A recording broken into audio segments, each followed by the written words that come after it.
हमारे कई प्रोजेक्ट्स चलते हैं, लेकिन वो हम बाद में बात करेंगे, क्योंकि मैं भी महाजन हूँ, एक अपॉर्चुनिटी है तो उसको यूज़ कर लेता हूँ।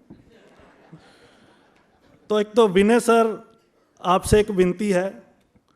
देखिए, कोई भी समाज तब तक प्रगति नहीं कर सकता जब तक उसकी रिप्रेजेंटेशन ना हो। देखिए, पार्लियामेंट में, राज्यसभा में हर वर्ग की रिप्रेजेंटेशन है। इनफैक्ट एंग्लो इंडियन की भी रिप्रेजेंटेशन है, लेकिन पर्सन्स विद डिसेबिलिटी की कोई रिप्रेजेंटेशन नहीं है। जबकि एंग्लो इंडियन की पॉपुलेशन आप देखिए कितनी होगी, और पर्सन्स विद डिसेबिलिटीज की पॉपुलेशन आप देखिए कितनी है। 2010 का आंकड़ा कहता है 2,68,00,000, जब सिर्फ 7 डिसेबिलिटी थी।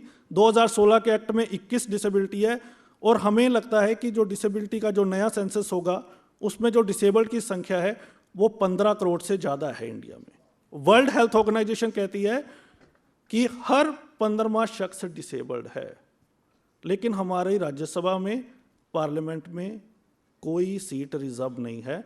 आपके माध्यम से मैं विनती करना चाहता हूं कि माननीय राष्ट्रपति जी 12 सीटें मनोनीत करते हैं, आर्ट के बेस पे, एंटरटेनमेंट के बेस पे, लिटरेचर के बेस पे। आप हमारी विनती उन तक पहुंचाए कि कम से कम 2 सीटें पर्सन्स विद डिसेबिलिटीज़ के लिए रिजर्व की जाए, क्योंकि जब तक रिप्रेजेंट, सब कुछ पार्लियामेंट से कानून बनना है, हर चीज़ वहाँ से होनी है, और जब तक हमारी रिप्रेजेंटेशन नहीं होगी हम उस तरह की अवेयरनेस नहीं कर पाएंगे, उस तरह से कम्युनिटी को एम्पावर नहीं कर पाएंगे। देखिए, we are proud of our constitution, there is no doubt about that. लेकिन देख लीजिए आर्टिकल 14, जिसमें यह कहा गया कि किसी के साथ लिंग के बेस पे डिस्क्रिमिनेशन नहीं होगा, धर्म के बेस पे नहीं होगा, जात पे नहीं होगा, लेकिन विकलांगता शब्द वहां भी मिसिंग था। जबकि आज़ादी के टाइम पे सबसे ज़्यादा विकलांग थे।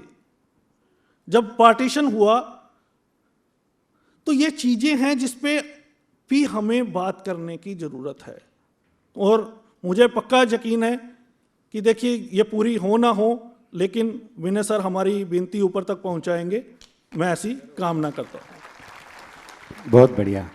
दूसरी बात, सचिन सर हैं, सारे लोग इनके फैन हैं, एक बार जोरदार तालियां सचिन सर के लिए। देखिए सचिन सर, हम 80s तक का जो सिनेमा था, जो ब्लाइंड लोग थे बहुत अच्छे से एंजॉय करते थे, क्योंकि उसमें ज़्यादातर